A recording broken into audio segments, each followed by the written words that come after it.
अन्नदाता, पग पग पर है संग तुम्हारे अन्नदाता। लहू किसानों का बन के पसीना सींचता है धरती का सीना। मेहनत का तेरी हक दिलवाने, नई तकनीक नई खोज बताने। पशुधन को गुणवान बनाना, पौध सुरक्षा को सिखलाना, खेती के सब गुर समझाने, भारत का सरताज बनाने। आठों पहर है संग तुम्हारे अन्नदाता, अन्नदाता। नमस्कार, मैं चित्रा आप सभी दर्शकों का अन्नदाता कार्यक्रम में स्वागत करती हूं। हर रोज की तरह कार्यक्रम में लेकर आई हूं खेती बाड़ी से जुड़ी बहुत सी लाभकारी जानकारियां। तो चलिए सबसे पहले देखते हैं क्या है विशेष आज के कार्यक्रम में। फल बागों में अंतर्वर्ती फसलें लगाकर किसान ले सकते हैं अतिरिक्त आय। उच्च विकास के लिए दुधारू पशुओं के नवजात की देखभाल पर जानकारी। मौसम पूर्वानुमान रिपोर्ट के आधार पर प्रदेश के किसानों को सलाह।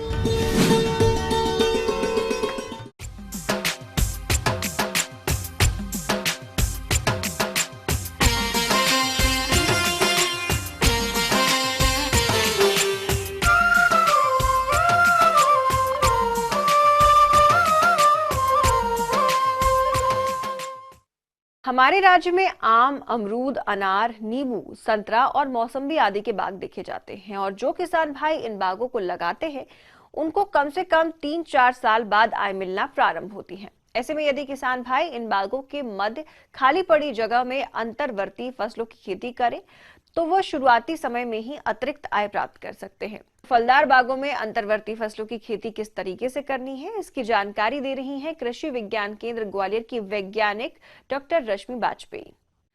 किसान भाइयों नमस्कार। आज हम बात करेंगे कि बगीचे में अंतर्वर्तीय फसलों को कैसे लगा सकते हैं। इसका मतलब ये है कि जो हमारे नए बगीचे होते हैं, जैसे बगीचा हमारा अमरूद का है या नींबू का है या फिर अनार का है या संतरे का है, मौसमी का है, जो भी हमारे फलदार बगीचे हैं जिन्हें हमने लगाए हुए लगभग 5-6 महीने हुए हैं या साल भर हुआ है या 1.5 साल हुआ है और उस समय जो बगीचे का फैलाव है वो बहुत अधिक नहीं होता, पौधा हमारा छोटा होता है और एक पौधे से दूसरे पौधे के बीच में भी दूरी रहती है और एक लाइन से दूसरी लाइन के बीच में भी पर्याप्त दूरी होती है। तो इस जगह को हम कैसे, किन तरीके से उपयोग में ला सकते हैं और खेती करके या सब्जियां लगा करके या फूल लगा करके या फलदार वृक्षों को ही जो 1 साल के होते हैं या 1.25 साल के होते हैं, ऐसे फलदार वृक्ष भी हैं, उन्हें लगा करके भी हम अतिरिक्त लाभ जो है वो कमा सकते हैं।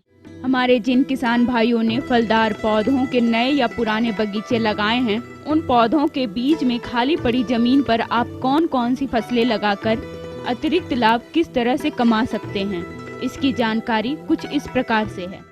तो किसान भाइयों, हमारी बहुत सी सब्जियां जैसे कि टमाटर है, बैंगन है, मिर्च है, फूल गोभी, पत्ता गोभी, पालक, मेथी, ये सभी जो सब्जियां हैं या जो दलहनी सब्जियां हैं जैसे कि सेम है, ग्वार की फली है या लोबिया है, ये सभी दलहनी जो है सब्जियां हैं।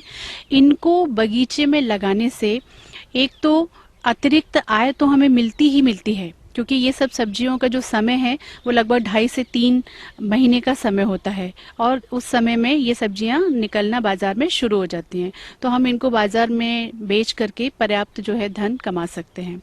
लेकिन साथ ही साथ जब हम दलहनी सब्जियों को लगाते हैं, जैसे कि सेम हुआ या ग्वार की फली है या बरबटी है, तो ये जो दलहनी फसलें हैं ये इनकी जड़ों में रूट नोड्यूल्स होते हैं, गांठ होती है।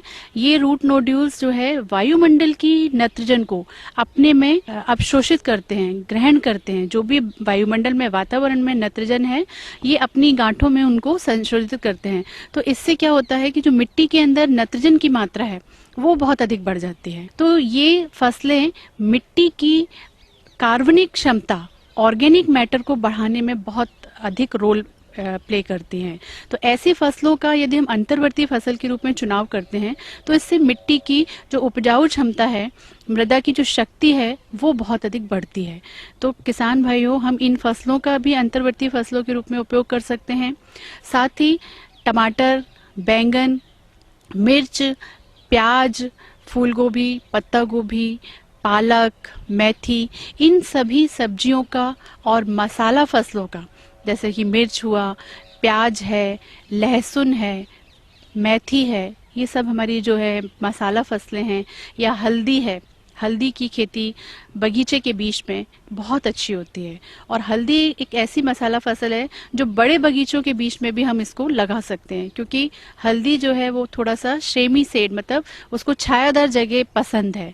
लेकिन अन्य जो फसलें हैं वो हम बगीचे में शुरुआती स्थिति में ही उनको उपयोग में लाएं, या फिर जो हमारे बगीचे हैं, जैसे कि पपीते का बगीचा है, अनानास का बगीचा है, या केले का बगीचा है, इनको भी हम इनकी ये जो मुख्य बगीचे के बीच में लाइन से लाइन की जो दूरी होती है, उस दूरी को हम इन फलदार वृक्षों से भी कवर कर सकते हैं। लेकिन ये जो फसल है वो 1 वर्षीय फसल है, चाहे केला हो या पपीता हो, अनानास हो, तो हम फलदार वृक्षों के बीच में अंतर्वर्ती फसलों के रूप में ये वाले फलदार वृक्ष भी ले सकते हैं, मसाला फसलें भी ले सकते हैं, और हम सब्जियों को भी इन बगीचों के बीच में ले सकते हैं। किसान भाइयों, अभी आपने फलदार बगीचों के अंदर लगाई जाने वाली फसलों के बारे में जानकारी हासिल की। आइए अब जानते हैं इस तरह से फसलें लगाने पर होने वाले लाभों के बारे में। और इसमें सबसे अच्छी चीज़ ये होती है कि जो बगीचे में हम खाद और उर्वरक की मात्रा देते हैं, साथ ही जो भी फसल हम अंतर्वर्ती फसल के रूप में लेते हैं, उसके लिए भी जो अनुशंसित खाद और उर्वरक की मात्रा है वो हम प्रदान करते हैं। तो दोनों ही फसलों में पर्याप्त खाद और उर्वरक की मात्रा मिलती रहती है। ऐसे ही सिंचाई हम जो है आप देख भी सकते हैं, बगीचे के बीच में आजकल जो आधुनिक सिंचाई है उसमें हम ड्रिप का इस्तेमाल करते हैं, और ये एक बहुत ही सिंचाई का अच्छा स्रोत है। जहाँ कम पानी है, जहाँ वर्षा की समस्या है, वहाँ ड्रिप के माध्यम से हम पानी को बचत करते हैं और कम पानी में बहुत अच्छी फसल को ले लेते हैं। और इससे हमारे दोनों ही जो फसलें हैं, अंतर्वर्ती फसल और हमारा मुख्य बगीचा, दोनों ही की पैदावार बहुत अच्छी आती है। तो किसान भाइयों, इस कार्य को अपन कर सकते हैं कि जब तक हमारे बगीचे में पर्याप्त समय है फल आने में, तब तक हम अंतर्वर्ती फसलों को लेकर के निश्चित रूप से बहुत लाभ कमा सकते हैं, और ये प्रयास अपने आप में बहुत ही आर्थिक प्रयास है। ये थी कुछ उपयोगी जानकारियां। अब यहाँ पर लेते हैं एक छोटा सा ब्रेक, जल्द लौटेंगे। कार्यक्रम में आगे है और भी महत्वपूर्ण जानकारियां, आप बने रहिए हमारे साथ।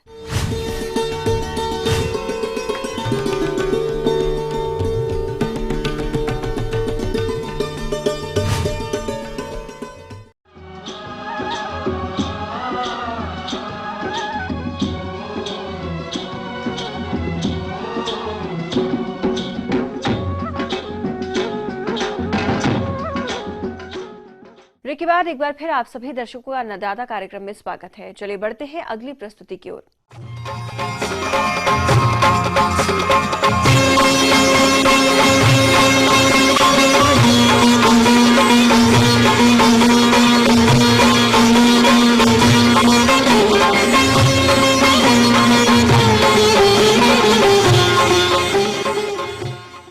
हमारे प्रदेश के अधिकतर किसान भाई गाय भैंस का पालन करते हैं, लेकिन देखने में आता है कि हमारे किसान भाई इन दुधारू पशुओं की देखरेख पर तो ध्यान देते हैं, लेकिन इनके नवजातों पर कोई खास ध्यान नहीं देते। जबकि अभी ठंड का मौसम चरम पर है और ऐसे में थोड़ी सी भी लापरवाही इन नवजातों के लिए हानिकारक सिद्ध हो सकती है। तो इस ठंड के मौसम में दुधारू पशुओं के नवजातों की देखरेख और प्रबंधन कैसे करना है, इसकी जानकारी दे रहे हैं कृषि विज्ञान केंद्र मुरैना के पशु वैज्ञानिक डॉक्टर सतेंद्र पाल सिंह। पशुपालक भाइयों, जैसे कि माना कि आपकी कोई गाय या भैंस ब्याती है और ब्याने के बाद जो बच्चा पैदा होकर आता है, उस बच्चे का आप तभी से ध्यान रखना है। जैसे ही बच्चा पैदा होता है, पैदा होने के बाद टाट के बोरा है, कोई भी जूट का बोरा रहता है या कोई सूती कपड़ा है, उससे उसका बच्चे को भली प्रकार से पहुँच दें। इससे क्या है, जब उसकी सफाई हो जाएगी तो उसके शरीर में खून का संचार बढ़िया होगा और संचार बढ़ने के होने से उसके शरीर में ऊर्जा पैदा होगी जो उसके स्वास्थ्य के लिए बढ़िया रहेगी। दूसरा काम क्या करना है, जब साफ सफाई हम कर लेंगे, नाक मुँह से जो भी वो है वो निकाल देंगे, खुर भी उसके तोड़ देंगे। उसके बाद सबसे जरूरी जो बात है, भली प्रकार से उनका नार भी काटना है। ऊपर से 2-2.5 अंगुल छोड़ना है हमको। जहाँ छोड़े 2.5 अंगुल वहाँ पे एक धागा बांध दें सूती, और जब धागा बांधा है वहाँ से 1 अंगुल नीचे एक ब्लेड नया ला के उस से काटना है। ब्लेड से काटना है, नए ब्लेड से काटना है। और काटने के बाद उस जगह पर आप जो डिटॉल है, सेवलॉन है, टिंचर आयोडीन है, ये सुबह दोपहर शाम 3-4 दिन 5-6 दिन तक आप चुपड़ेंगे, वो नार पकेगा नहीं, ना भी रोग बनेगा नहीं, कीड़े पड़ेंगे नहीं। नवजात बछड़े बछड़ियों को उचित मात्रा में दूध पिलाते हुए संतुलित मात्रा में आहार किस तरीके से खिलाएं, इसकी जानकारी कुछ इस प्रकार है। गाय का बछड़ा है, चाहे गाय की बच्चिया है, चाहे भैंस का पड़रा है, चाहे भैंस की पड़िया है, जो भी पैदा हो रहा है उसे 1 घंटे के भीतर उसकी माँ का जो पहला दूध है, जिसे हम खीस या आम भाषा में कीला बोल देते हैं, इस खीस को 1 घंटे के भीतर पिलाते हैं। खीस कभी पेट में जमता नहीं है। खीस एक दस्तावर पदार्थ है और साथ ही साथ इससे रोगों से लड़ने की क्षमता विकसित होती है। इसलिए पैदा होने के बाद बच्चे के वजन का 1/10 भाग, यानी ये 10 किलो का बच्चा पैदा हो रहा है तो दोनों टाइम में 1 लीटर, 20 किलो का पैदा हो रहा है तो दोनों टाइम में 2 लीटर, 30 किलो का पैदा हो रहा है तो दोनों टाइम में 3 लीटर, 40 किलो का पैदा हो रहा है तो दोनों टाइम में 4 लीटर, इतना उसको खीस पिलाना है। खीस क्यों बोलते हैं, 3 दिन तक जब तो दूध फटता है उसको खीस बोला जाता है। और हमारे पशुपालक भाई जब तो फटता है तब तक नहीं पिलाते, फटना बंद होता है तब उसके बाद पिलाते हैं, बहुत गलत है। खीस बच्चे के लिए अमृत है। इसलिए पैदा होने के 1 घंटे के भीतर जो है उसको उसके वजन का 1/10 भाग खीस दे दें। जो पेट है, जो जिसे हम रूमन बोलते हैं, वो रूमन विकसित होने में 1 महीने का समय लग जाता है। 1 महीने बाद ही ये घास, चारा, दाना या जो भी कुछ है वो ऊपर का चीज खा पाते हैं। 1 महीने तक उन्हें गाय भैंस के माँ के दूध पर ही पाला जाता है। इसके बाद जब आपका बच्चा बड़ा हो जाए तो धीमे धीमे आप हल्के और मुलायम चारे दाने पर लेके आएँ, धीरे धीरे वो खाने लगेगा। उसकी जो मात्रा संतुलित आहार के रूप में उसको आप देंगे, उसका विकास और वृद्धि अच्छी होगी। साथ ही साथ 2% का नमक आहार में बहुत जरूरी है। 2% नमक आप देंगे तो उसका पाचन क्रिया सही रहेगी। जैसा कि आप सभी जानते हैं कि अभी ठंड का मौसम चल रहा है, तो इसी बात को ध्यान में रखते हुए आप नवजात बछड़े बछड़ियों का आवास प्रबंधन कैसे करें, आइए जानते हैं। इसके लिए जो पशु बांधने का स्थान है, खासकर जो हमारे छोटे लवारे हैं, छोटे बच्चे, उनके बांधने का स्थान ऐसा होना चाहिए जहाँ हवा का आवागमन कम हो, नमी कम हो, गंदगी कम हो। जब नमी नहीं होगी, गंदगी नहीं होगी, हवा का आवागमन रात में नहीं पहुंचेगा तो उन्हें ठंड का आवाज कम होगा।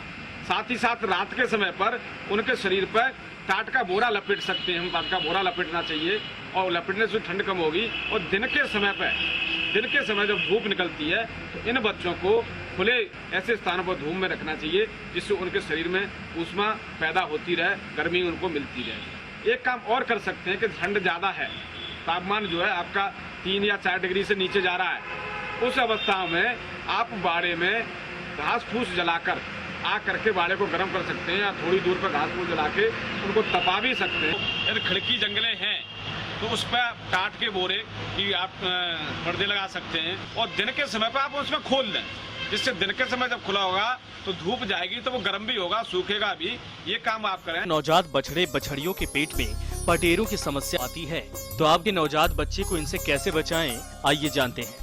तीसरा काम जो बहुत जरूरी है बच्चों के लिए, पैदा होने के बाद अक्सर का जो लवारे पेट में कहते हैं कि पटेरे पड़ जाते हैं, ये गाय भैंस के जो बच्चे होते हैं, इन गाय भैंस के बच्चों में जो पटेरे हैं, जिसको हम टेप बरम बोलते हैं, एस्केरिस बोलते हैं, राउंड बरम बोलते हैं, ये कीड़े माँ के पेट से गर्भावस्था के दौरान ही साथ आते हैं। इनको पेट के कीड़ों की दवा एल्बेंडाजोल साल्ट की दवा बहुत सारी कंपनियों की आती हैं। उन कंपनियों की आप अच्छी कंपनी की दवा लेके उसके शरीर भार के अनुसार वो खुराक 7 से 10 दिन पर पहली बार दे दें, 25 से 30 दिन पर दूसरी बार दे दें, 75 से 80 दिन पर तीसरी बार दे दें। 3 बार शरीर भार के अनुसार ये पेट के कीड़ों की दवा उनको आप खिला देंगे, उनके कीड़े खत्म हो जाएंगे और बच्चों की विकास और वृद्धि बहुत बढ़िया होगी। ये काम आपको जरूर करना है।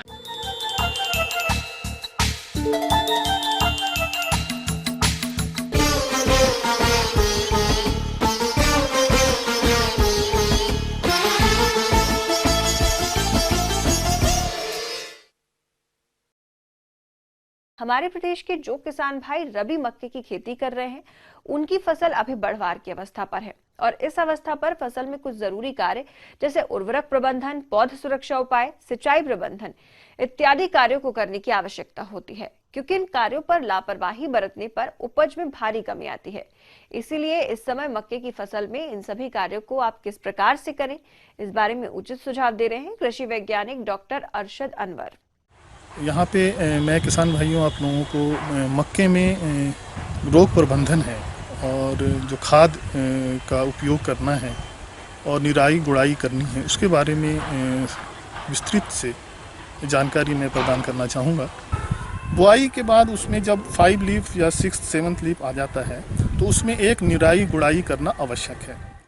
किसान भाइयों, अभी मक्के की फसल में खरपतवारों का प्रकोप अधिक होता है, क्योंकि खेत में नमी के चलते इसमें खरपतवार उगाते हैं और ये फसल के बढ़वार में बाधा डालते हैं, साथ ही हानिकारक कीट एवं रोगों को बढ़ावा देते हैं। इसलिए खरपतवारों का प्रकोप अधिक दिखाई देने पर 25 से 30 दिनों के अंतराल पर गिराई और गुड़ाई कर खरपतवारों को निकालते रहना चाहिए। इसके अलावा मक्की की अच्छी बढ़वार हेतु आप इसमें उर्वरक का प्रयोग कैसे करें, आइए जानते हैं। अब सवाल पैदा ये होता है कि ये जो खाद है वो किस समय पे पड़नी है। उसमें एक बोरी खेत की तैयारी के समय और एक बोरी का आधा बोरी पहले इरिगेशन के बाद और फिर आधा बोरी वो जब टेसलिंग हो जाती है, जब धनबाल निकल आता है, जब मूछा निकल आता है, उस समय फिर आधा बोरी पड़ती है। एक शुरू में DAP के साथ और एक जब टेसलिंग हो जाती है उस समय आधी आधी बोरी देनी आवश्यक है। किसान भाइयों, किसी भी फसल में सिंचाई का एक अहम योगदान होता है। अगर मक्का की फसल में सिंचाई की बात करें तो इसमें 4 से 5 सिंचाई करनी पड़ती है।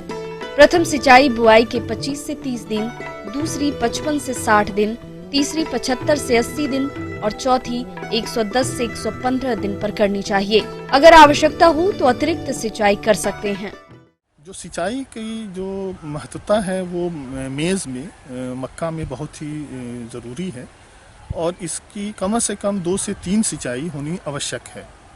ज़्यादा भी सिंचाई दिया जा सकता है, लेकिन 2 सिंचाई या 3 सिंचाई, एक तो शुरू में जब पौधा थोड़ा सा बड़ा होता है, 6 से 7 लीफ का हो जाता है और उस टाइम देना आवश्यक है, और एक टेसलिंग के टाइम में जब वो उसका मूछ या जिस कहते हैं टेसलिंग, जो धनवाल कहते हैं हिंदी में, उसका जब आ जाता है तो उस समय एक सिंचाई खाद के साथ मिला करके देना बहुत ही आवश्यक है।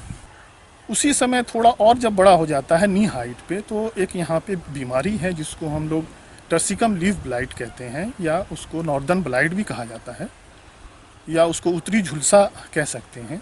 तो उसकी बचाव के लिए जैसे ही पहला दिखे हमें उसका सिम्टम, 9 के आकार का उसका सिम्टम आता है, जला हुआ, झुलसा हुआ, वैसा ही 2 ग्राम मैनकोजेब या 2 ग्राम कार्बेंडाजिम 1 लीटर पानी के हिसाब से उसको 1 सप्ताह के अंतराल पे उसका 2 बार छिड़काव करना चाहिए।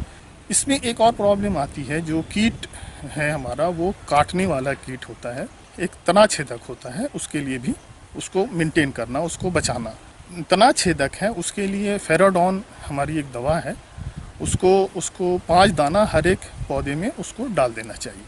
जो काटने वाला कीड़ा है उसके लिए क्लोरोपेरिफॉस का 2 ml प्रति लीटर पानी से 10 दिन के अंतराल पे 2 दफ़ा छिड़काव करने से इससे निजात मिल सकता है। इस प्रकार ये 2 कीड़े हुए और एक रोग हुआ जो प्रमुख है, इन दोनों का उपाय कर हम लोग मेज़ की अच्छी खेती, बहुत अच्छा उपज ले सकते। आगे और भी हैं बहुत सी रोचक जानकारियां, पर यहाँ पर रुकेंगे एक छोटे से ब्रेक के लिए, जल्द हाजिर होते हैं।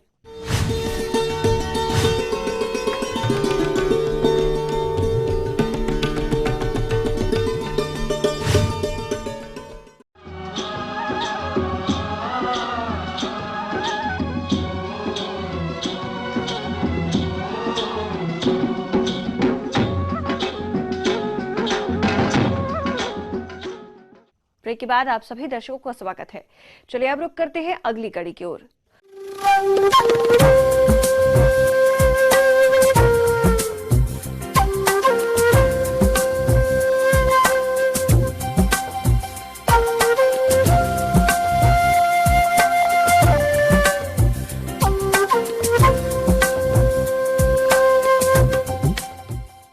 मौसम के अनुसार प्रबंधनों पर ही टिकी है आपकी खेती बाड़ी, इसलिए मौसम पूर्वानुमान और उस पर आधारित साप्ताहिक कृषि सलाह इस प्रकार है।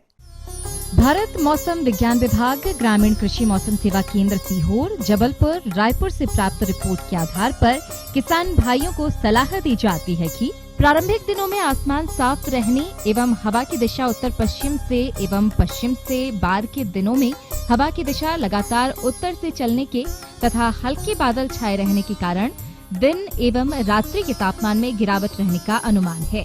कहीं कहीं निचले स्थानों में या असंचित क्षेत्रों में पाला पड़ने की संभावना है।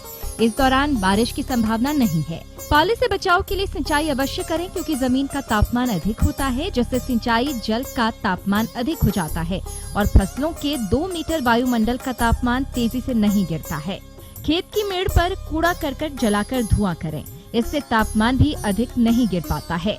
गंधक का तेजाब सल्फ्यूरिक अम्ल 0.1% घोल अथवा 1 लीटर अम्ल 1000 लीटर पानी में घोल बनाकर पाला पड़ने की संभावना को देखते हुए छिड़काव करें, अथवा 80% सल्फर पाउडर का छिड़काव भी कर सकते हैं। इससे फसल में पालारोधी गुण का विकास होता है। इस छिड़काव से फसलों में पाला से बचाव एवं भभूतिया रोग का नियंत्रण भी हो जाता है। सल्फर तत्व का प्रभाव 8 दिनों तक रहता है, अतः 10 से 12 दिन के अंतर से पुनः छिड़काव करें। रबी फसलों में उचित मात्रा में खाद एवं उर्वरक देकर सिंचाई करें। आजकल गेहूं में आर्मी वर्म, फोजी कीट, इल्ली द्वारा हानि पहुंचाए जाने की संभावना है। नियंत्रण हेतु क्विनोलफॉस 0.1 से 1.5 लीटर 500 से 600 लीटर पानी में घोल बनाकर छिड़काव करें। बुरकाव के लिए क्विनोलफॉस 1.5% या मिथाइल पाराथियान 2% 25 किलो पाउडर भुरकाव यंत्र की सहायता से भुरकाव करें। गेहूं एवं अन्य फसलों में दीमक एवं जड़ माहू की रोकथाम के लिए क्लोरोपाइरीफॉस 20 EC 2 लीटर प्रति हेक्टेयर सिंचाई के साथ दें, या 2 लीटर क्लोरोपाइरीफॉस 20 EC 100 किलोग्राम रेत में मिलाकर प्रति हेक्टेयर की दर से भुरकाव कर हल्की सिंचाई करें। पकी हुई अरहर की फसल की कटाई कर खलिहान में सुरक्षित रखें। मौसम को देखते हुए चने आदि दलहन फसलों में इल्लियों का प्रकोप बढ़ने की संभावना है।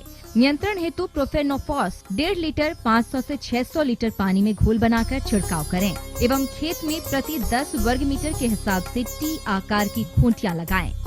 आम में कहीं कहीं बौर यानी कि फूल आ गए हैं। बादल युक्त मौसम रहने के कारण आम में बौर झड़ने की संभावना है।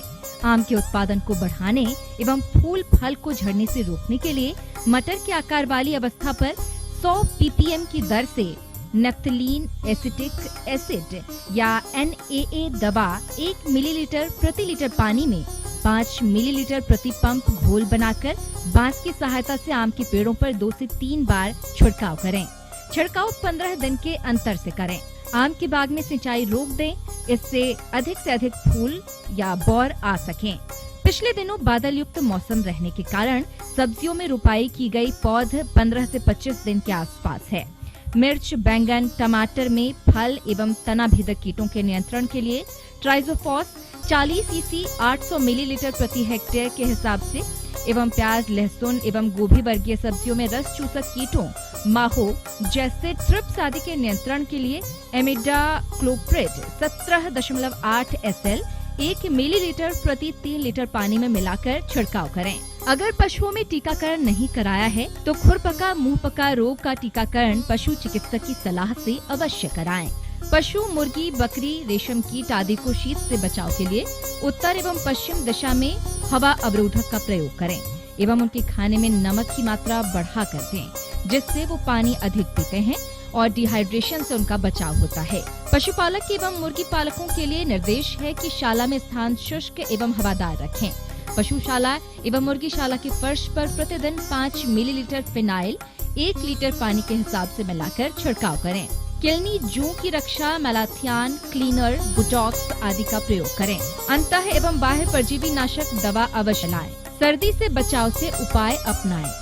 अनावश्यक जीव जंतुओं तथा अवांछनीय मछलियों की सफाई करें तथा खाने वाले पंछियों से सुरक्षा करें।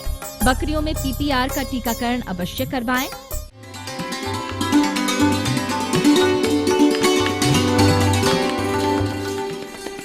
अन्नदाता हेल्पलाइन निशुल्क फोन संपर्क सेवा के माध्यम से आपके द्वारा पूछे गए प्रश्नों में से 1 या 2 महत्वपूर्ण प्रश्नों को हम अपने कार्यक्रम में शामिल करते हैं और इसी के तहत आज का चयनित प्रश्न और उसका जवाब इस प्रकार है। अन्नदाता निशुल्क फोन संपर्क सेवा के माध्यम से पूछे गए प्रश्नों में से आज हमने जिस प्रश्न को कार्यक्रम में शामिल किया है उसे पूछा है ग्राम सिंगरौली, जिला मुरैना के कृषक जगदीश सिकरवार ने। इनकी सरसों की फसल में माहू कीट का प्रकोप देखने में आ रहा है, यह इसके नियंत्रण पर जानकारी चाहते हैं। तो जगदीश सिकरवार जी, आपकी जानकारी हेतु प्रस्तुत है कार्यक्रम का यह अंश। जैसा कि अभी देख रहे हैं मौसम काफ़ी नम है, फॉगी कंडीशन बना हुआ है, तो इस स्थिति में आपको लाही कीट जो है सबसे ज़्यादा प्रभावित करती है। लाही कीट आप देखते होंगे कि कुछ काली काले कीट हो गई, उसमें कुछ हरे कीट होते हैं, कुछ पत्ती जिसमें पंख वाली कुछ कीट होती हैं, जिनमें पंख लगा होता है, उड़ते भी हैं इधर से उधर, वो दूसरे पर ट्रांसफ़र होती हैं। बहुत सारे जो लाही कीट होती हैं, देखेंगे कि आप वो पूरे जो पौधा है आपको हर भाग को से वो अपना रस चूस करके उसको डैमेज करती हैं। यानी कि मुलायम पत्तियों को, टहनियों को, जो पुष्पक्रम है उनको, ये सभी को प्रभावित करती हैं और बहुत तेज़ी से इनका प्रभाव बढ़ता है। अभी कहीं कहीं आप देखेंगे कि जिससे वर्षा होता है उस तरह से लाही का प्रकोप बढ़ता है। आज के जो मौसम है, इस तरह के मौसम में बाज़ार में बहुत तरह के अब जो बायो प्रोडक्ट आ गए हैं आपके, जैसे नीम से बनी हुई दवाइयाँ हैं। आप चाहें तो नीम से बनी हुई दवाइयों का 5 ml जो दवा है, 5 मिलीलीटर 1 लीटर पानी में मिला करके इनका छिड़काव कर सकते हैं। ध्यान ये रखना चाहिए कि जो फसलें हैं ये चिकनी होती हैं, यानी कि आप दवा देते हैं तो फिसलने की संभावना ज़्यादा रहता है, तो इसे बचाने के लिए उसमें कोई भी स्टिकर ज़रूर मिला दें। अटैक बहुत ज़्यादा हो तो आप केमिकल का भी इस्तेमाल कर सकते हैं। आप देखें कि बहुत ज़्यादा अटैक हो रहा है, नुकसान की ज़्यादा संभावना है, तो आप जो बाज़ार में हल्की फुल्की जो केमिकल उपलब्ध है, जैसे आप इमिडाक्लोरपीड है, इसका भी इस्तेमाल कर सकते हैं। ये इसका दर होगा 3 लीटर पानी में 1 ml दवा मिलाएं और इसका स्प्रे करें। इसमें भी स्टिकर ज़रूर मिला दें ताकि उसका जो है असर ज़्यादा से ज़्यादा हो और इनको कंट्रोल कर सके। आइए अब देखते हैं कल दिखाए जाने वाले कार्यक्रम की मुख्य झलकियां। अधिक पैदावार के लिए पॉली हाउस में लगी शिमला मिर्च में जरूरी प्रबंधन। नींबू वर्गीय बागों में लगने वाले कैंकर रोग के कारण एवं निवारण की जानकारी। हम उम्मीद करते हैं कि आज का कार्यक्रम आप सभी दर्शकों के लिए उपयोगी रहा होगा। किसान भाइयों, अन्नदाता आपकी सेवा के लिए संकल्परत है। कृषि संबंधित समस्या एवं सुझावों के लिए आप हमें इस पते पर संपर्क कर सकते हैं। प्रोड्यूसर अन्नदाता, ETV Madhya Pradesh Chhattisgarh, Ramoji film city Hyderabad 501512। साथ ही आप हमें ईमेल भी कर सकते हैं। हमारा ईमेल है p18annadatamp@nw18.com। के अतिरिक्त आप हमें निशुल्क हेल्पलाइन नंबर 1800419215 पर सोमवार से शनिवार सुबह 10 से शाम 4 बजे के बीच संपर्क कर सकते हैं। फिलहाल अन्नदाता की पूरी टीम को दीजिए इजाजत। कल फिर इसी वक्त आपसे मुलाकात होगी कृषि संबंधित कुछ और महत्वपूर्ण जानकारियों के साथ। तब तक के लिए नमस्कार।